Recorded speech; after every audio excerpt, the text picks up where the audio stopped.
ምዕራፍ 18 ለሌዋውያን ካህናት ለሌዊም ነገድ ሁሉ ከእስራኤል ጋር ድርሻና ርስት አይሆንላቸውም።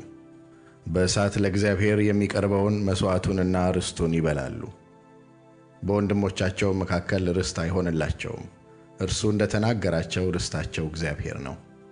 በሬ ወይም በግ ለመሥዋዕት ከሚያቀርቡት ሕዝብ የካህናት ወግ ይህ ይሆናል። ወርቹንና ሁለቱን ጉንጮቹን ጨጓራውንም ለካህኑ ይሰጣሉ። የእህልህን የወይን ጠጅህን የዘይትህንም በኩራት አስቀድሞም የተሸለተውን የበግህን ጠጉር ለእርሱ ትሰጣለህ። እርሱ ከልጆቹ ጋር ተነስቶ በእግዚአብሔር ስም ለዘላለም ያገለግል ዘንድ አምላክህ እግዚአብሔር ከነገዶች ሁሉ ስለመረጠው ነው። አንድ ሌዋዊ ሰው ከሚቀመጥባቸው በእስራኤል ሁሉ ዘንድ ካሉት ከአገር ደጆች ከአንዲቱ ቢወጣ በፍጹም ፈቃድም እግዚአብሔር ወደ መረጠው ስፍራ ቢመጣ በእግዚአብሔር ፊት እንደሚቆሙት እንደ ወንድሞቹ እንደ ሌዋውያን ሁሉ በአምላኩ በእግዚአብሔር ስም ያገለግላል። ከተሸጠው ከአባቶቹ ከብት ዋጋ ሌላ እንደ ባልንጀሮቹ ከመብል ድርሻውን ይወስዳል። አምላክህ እግዚአብሔር ወደሚሰጥህ ምድር በገባህ ጊዜ እነዚያ አሕዛብ የሚያደርጉትን ርኩሰት ታደርግ ዘንድ አትማር። ወንድ ልጁን ሴት ልጁን በእሳት የሚያሳልፍ ሟርተኛም፣ ሞራ ገላጭም፣ አስማተኛም፣ መተተኛም፣ በድግምት የሚጠነቁልም፣ መናፍስትንም የሚጠራ ጠንቋይም፣ ሙታን ሳቢም ባንተ ዘንድ አይገኝ።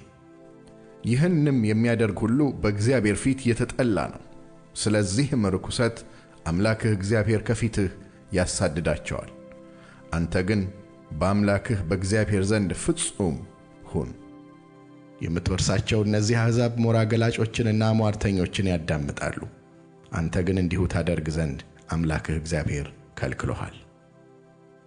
አምላክህን እግዚአብሔርን በኮሬብ ስብሰባ ተደርጎ በነበረበት ቀን እንዳልሞት የአምላኬን የእግዚአብሔርን ድምፅ ደግሞ አልስማ፣ ይህችንም ታላቅ እሳት ደግሞ አልይ ብለህ እንደለመንከው ሁሉ አምላክህ እግዚአብሔር ካንተ መካከል ከወንድሞችህ እንደኔ ያለ ነቢይ ያስነሳልሃል፣ እርሱንም ታደምጣለህ። እግዚአብሔርም አለኝ፣ የተናገሩት መልካም ነው። ከወንድሞቻቸው መካከል እንዳንተ ያለ ነቢይ አስነሳላቸዋለሁ። ቃሌንም በአፉ አደርጋለሁ፣ ያዘዝኩትንም ቃል ሁሉ ይነግራቸዋል። በስሜም የሚናገረውን ቃሌን የማይሰማውን ሰው እኔ እበቀልለታለሁ።